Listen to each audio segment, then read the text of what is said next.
I am so very excited to introduce you to Amaris Marcano. She is a diamond. She literally qualified third month of diamond this last month. So she won the top recruiter award while she's qualifying her third month of diamond. I don't know how she did it, but we're going to learn how she did it in this call. Welcome, Amaris. You are amazing. We are so excited for your success. Anything you'd like to say as we get started to the group that's listening? Certainly, I will open my heart, and I am a very genuine person in everything we do. My husband, my son Ezekiel, and myself. And I think the first thing I would have to say in this interview is that I made it because of the strength and all that the Lord has put in my heart and in my life. And everything that the Lord has put in my heart and in my life, I believe that without that starting this interview, it would not have been possible. Would not have been possible. I want to say that, first of all, I owe it to the Lord. He was the one who gave me the strength. We worked very hard, but above all, there was a trust in what the Lord has said about me and my family. And above all, the impulse to see so many lives change for me, which is the driving force of what we are doing today. Of what we have been able to achieve today, not only me, my team, my family, and we are very happy for that. But first of all, I thank the Lord, my God, who is the one who has given me everything, the strength to move forward. Thank you. That's wonderful. So here you are working hard to qualify for your third month of diamond, and you're still recruiting new partners on your front line. Yes, for me, recruitment is extremely important because we do not only want to train leaders who can have this business opportunity, if we don't want that we can really change the lives of many people financially. We have not only health testimonials, we also have testimonials of people in what we do that we have changed their lives through finances, and what we do basically is a mission and a vision of what we do. Basically is a mission and a vision of helping many, many people, not only through health, which is something I am passionate about and love with all my heart. I have a health history of my own and a driving force as well. The death of my uncle from cancer has given me what I want to achieve with so many people, but at the same time, I have a story from a very young age. When I was a child, story from a very young age, being a woman who lived in poverty, I know what poverty is, and to see so many lives being changed. And to see so many lives being changed through this financial vehicle is a blessing to me. And from the bottom of my heart, it has become a desire to continue to help so many people in a double way, through finance, through health, and through what we are doing. So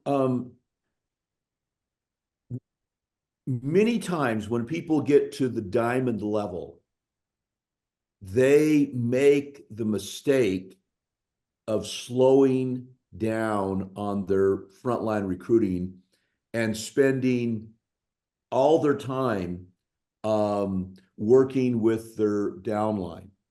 And they feel like that's what they should do. They should not keep adding new people. They should just focus on their existing downline.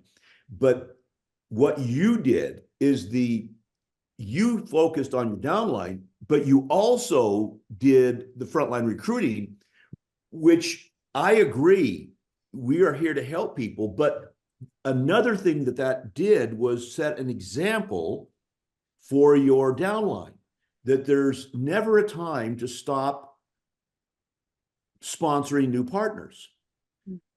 The lifeblood of our business is new people joining us.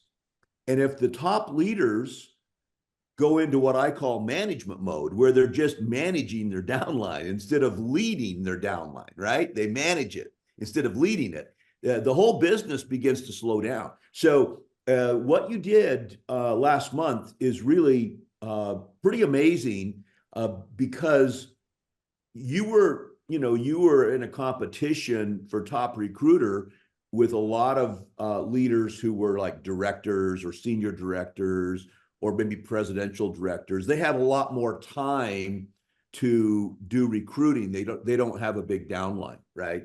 And so the choice to do that probably required you to work more hours than normal, right? Mhm. How did you manage your time so that you would be able to give time to the downline and also time to this frontline leadership example? That's one of the things people ask me a lot. How do I do it? I'm a pastor. I love being a mom. I'm a wife who loved that beautiful little black boy. And I have a congregation that really demands a lot of my time. I don't live near my congregation. However, I have always told my team about the importance of organizational structure and to really yearn for what you want in life. I have a very clear mission and vision. If I tell you right now, I'm in Florida. We are here. It is not the first time we come to Florida with an event. There are very few hours of rest. We arrive at dawn. My husband and I are still working. And certainly, it has been hard because there are very few hours of rest, very few hours when we can sit down to watch a movie.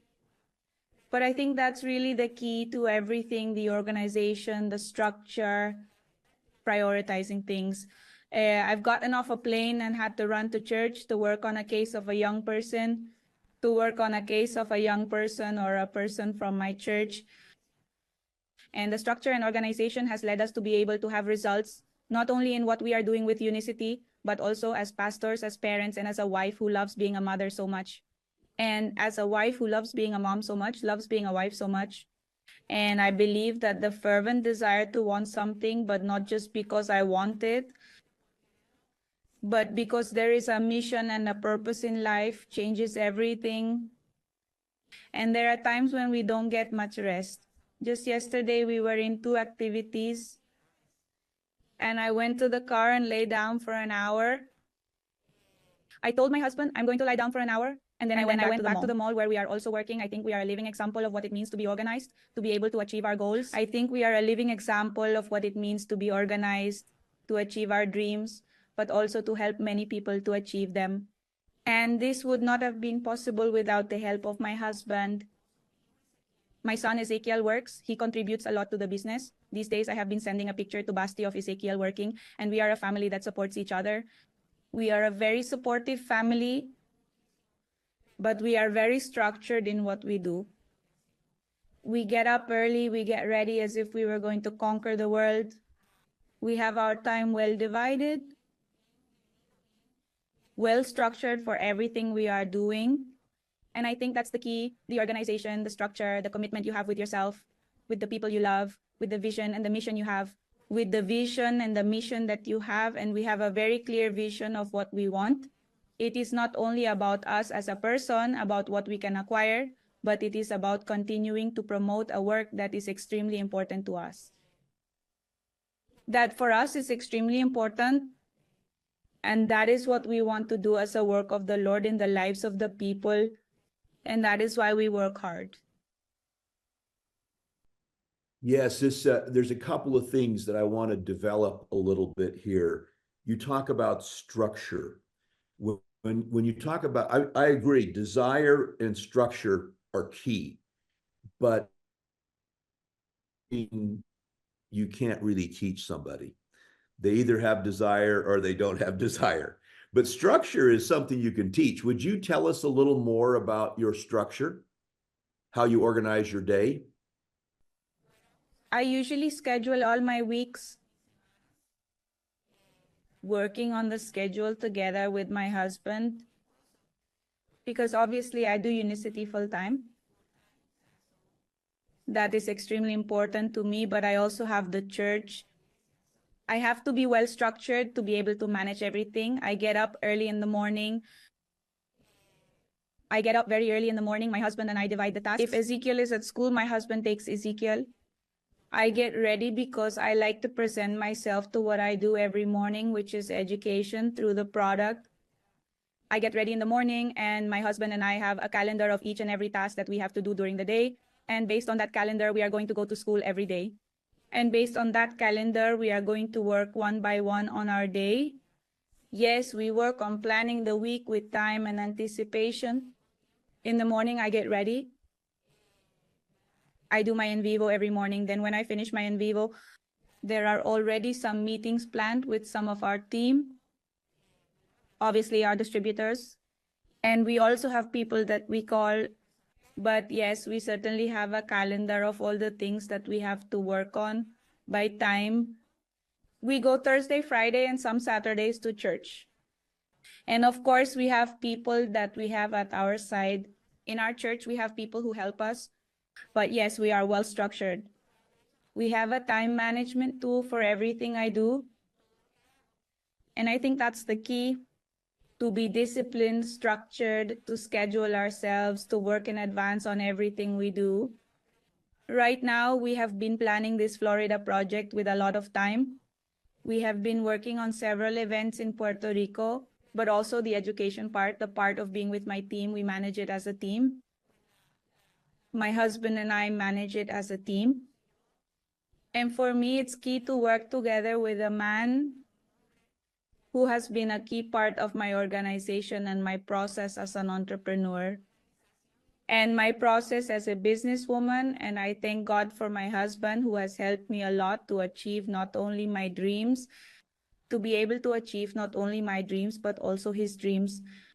We are working full time. My husband worked in the pharmaceutical industry for 18 years. He had a very big position at Johnson & Johnson. And for the dreams, for our church, for moving forward, he made the decision to leave his job to be full-time and to help me get organized a lot more in everything we are doing. You're very blessed to have such a great marriage and family. That is a great blessing. As you already know, many of our distributors don't have that blessing. Maybe they're single parents. Maybe they've never married. So they're working this on their own. And so it's part of your success is that you've looked at your life and you've said, these are my challenges, but these are my blessings. And because everybody has blessings and challenges, right? And the key is, how do you put these things together to make the most out of your personal situation?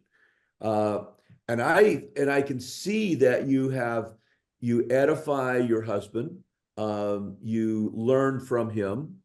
Even though you have been the primary builder, you are smart enough to listen to other smart people, how they can help you, even though they haven't, done the sort of things you've done. I think that's there's a great example in that, Amarius.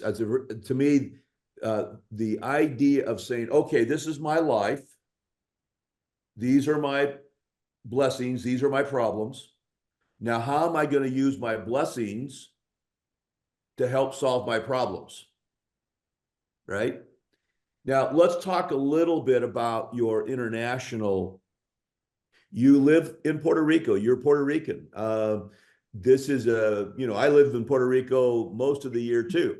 I love it. It's a beautiful island filled with beautiful people, but there's not a lot of people. I mean, it's not, there's more people in South Florida than there is in Puerto Rico, right? So if you're going to be a global leader, you've got to build outside of Puerto Rico, right? Which is what you're doing, building in Florida. How is that working? How does it work for you to go over to the mainland and actually start building an organization? Did you have contacts that you contacted? Do you have friends or relatives in Florida? And is that how you got your start? Or was it just cold prospecting? First, I cried because the family issue really touches me a lot.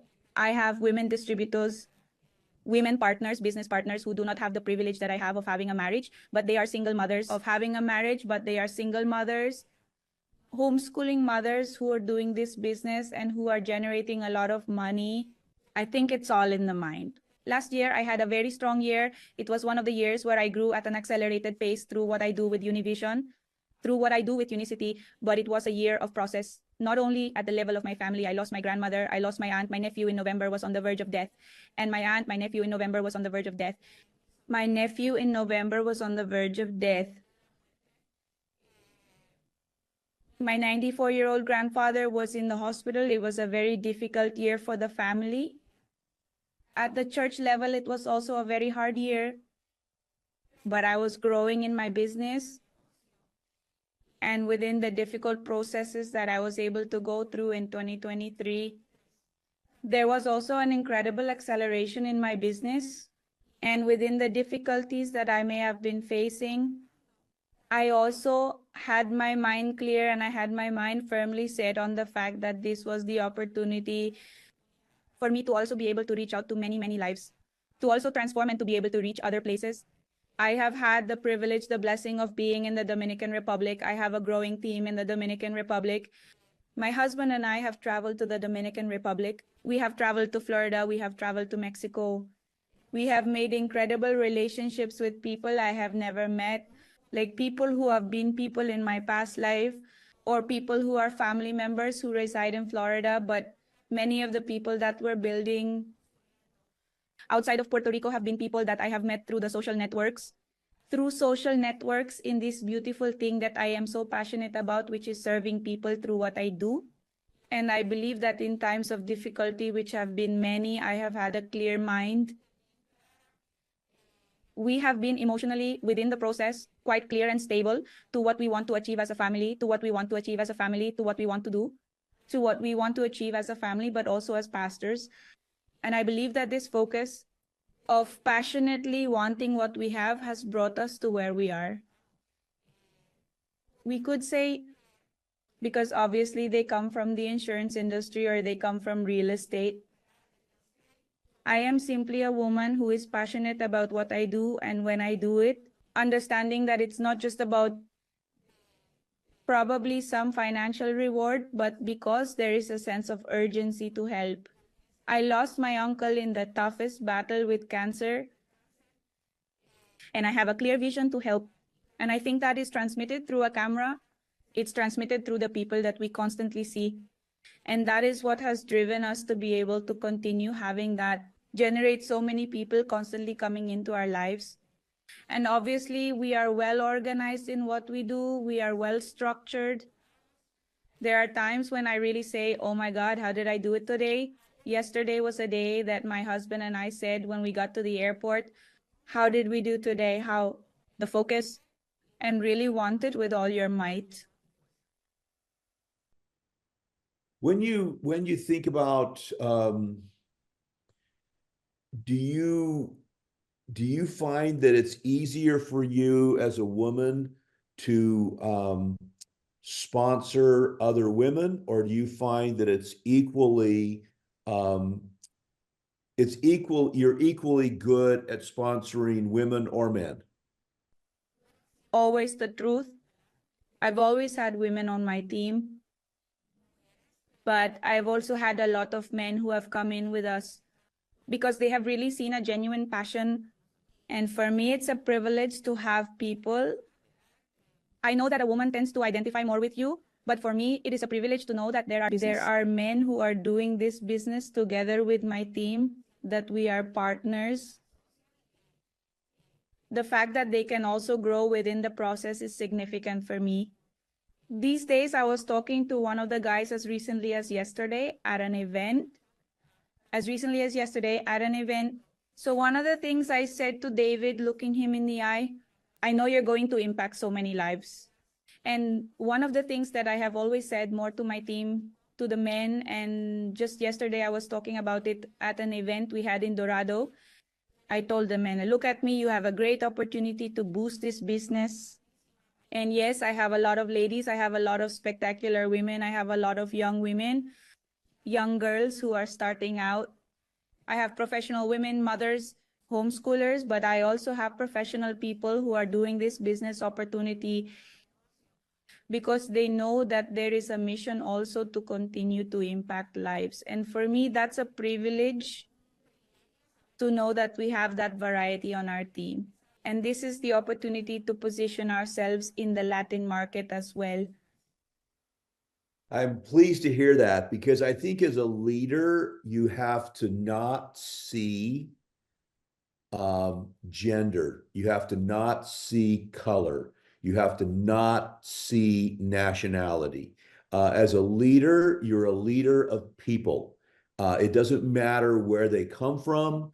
It doesn't matter, what language they speak. It doesn't matter, whether they're male or female. It doesn't matter whether they're, old or young. None of these things should matter because they're all people, and we want to lead people. We want to help people have a better life.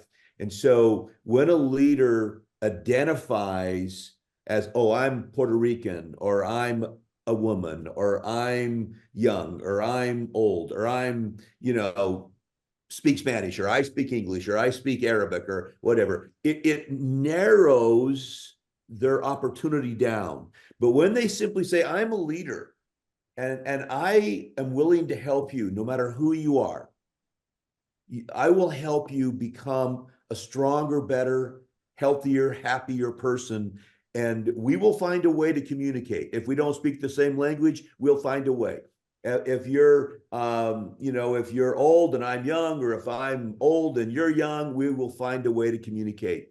Because that is, as you begin to expand globally, and you pretty soon you have an organization in Asia, you have an organization in Europe, you begin to realize that your skill and your desire, your passion is universal, right? And that's the thing that is, everybody wants, I think every human, no matter what their circumstances are, every human wants to feel what you're feeling. They want to feel your passion. They want to feel the quality of life that you are building. And as you reach out to them without any prejudice, because they're all God's children, right? He loves them all, and we should love them all too, right? So I appreciate that. One final question. When you think about your journey to get to where you are right now, there were some people that really made a difference in your life. And I can think of some that really made a difference in your life, of course. But there were some people who helped you understand the business better, that were there with you when you got discouraged. I mean, I'm sure there were times in the beginning where you were just like, I can't do this. It's not working. Tell me a little bit about who inspired you and how they inspired you. And Ramanita, who is a woman in her 60s, different people on my team, that no matter their age, no matter their life process, based on their belief or their identity, the fact that they have seen me with qualities to help them, to encourage them, but above all, to call them in moments when they are going through difficult situations and tell them, I am here. I believe that this is something that is not born with this business, but it's really part of who I am as a person. These days, Mark, when we were at El Diamante, told me, thank you for always being there for me, for always having the right words. not only as my leader, but as a genuine person. And for me, being genuine in this is certainly important because we are going to encounter different scenarios, people who don't have our same mentality or probably don't have our same vision through what we do for the Lord. But yes, Ramonita is a woman who does her TikToks, and her age does a lot of things. And for me to know that they're accomplishing, for me to know that they're doing things that can really challenge them as a person, it gives me a lot of feeling. And above all, it drives me to keep going forward, to continue helping many people. It doesn't matter where they are, in what country, be it in the United States or in Europe. We also have people who have joined us, and we are very grateful. And we are very grateful. This is what has been determinant in our process as leaders. And I have to say that if anyone has pushed me to be genuine, to be a transparent person, to be a transparent person, to be a person of trust, of being a transparent person, of being a person of human warmth, it has certainly been Basti. Certainly it has been Jones. Certainly it has been Julia Marcano, who, besides being my sister-in-law, has been there with me. But I also have to say that the warm hugs from my niece, Julian, at times when I have needed it, have been key. Working as a team, listening to that person who has come a long way is extremely important in this business. I came in not knowing anything. I had never been in network marketing. I don't pretend to know everything either because I believe in the importance, but also through humility and through being able to receive from many people. Being a leader does not mean that I do not learn. On the contrary, I continue to learn from so many people who teach me every day. Julia teaches me through her testimony. She teaches me my team that is always hand in hand, and I send them a hug from here. She teaches me different people who have been with us. I can tell you that that last Diamond Week, people from our church were there to support us. People from our church came to support us, to hug me, to tell me, you are going to make it, because there is a vision, there is a purpose, but there is a genuine sense of helping, and I believe that this is transmitted. And I would like to thank Basti publicly because he has always had those just and important words. I want to thank Jones because he has been the one who has pushed me and told me you can do it. He has been with me in the early morning. When we write to Carolyn in the early morning, Julia is by my side, Julia is present. But above all, my family, my mother, my siblings, we are all a team. And I think that has been the key to everything we have achieved. And for me to be seen from a leadership perspective is a privilege and a blessing. So I'm extremely pleased to be here, Stuart. I'm so excited. I just recorded myself like this. And I'm very tearful about everything. But it's because there's a heart that's too grateful. I know what it's like to go through a time of health hardship. I came to Unicity with a health condition. I know what it is to live in poverty. I know what it is to have a mission and a purpose. But I also know the importance of when a leader needs a word, to be there for that person in all areas of my heart, not just saying, do you need to work or do you need to do points? What do you need from me? Do you want me to pray for you? Do you want me to listen to you? Or just send him a message. You know, I've been thinking about you. I hope you're well. I want to know how you're doing. I think those are important words in the process of being a genuine leader and to have your feet on the ground, as Basti rightly says. So for me, it's a privilege to be here and a blessing, and grateful for all that Unicity has provided me in every way. In every way. Love it. I don't know what you said, but I feel like I got the message. There was just so much joy and passion in there, and so much gratitude. But please translate for me, Carolina. Thank you for that. Fantastic. We are so grateful for you.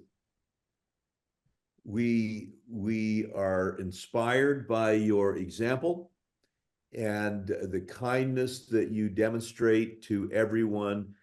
I've watched you in settings. You're always so kind and helpful to others, even if they're not big leaders, even if they're not in your downline. I've seen you be just so kind and generous to everyone. It's an example of great leadership. We're very, very happy that you're one of the great leaders in Unicity. We want you to know we just see the future is so big and bright because we see that your passion and your skill and your knowledge is going to help change the world. And that's what we want to do. We want to make the world a better place, and we want to make life better for everyone. So, Amarias, thank you for who you are becoming, and for what you're doing for so many, many thousands of people all over the world. We love you. Adios. Adiós, gracias, Stuart. Gracias.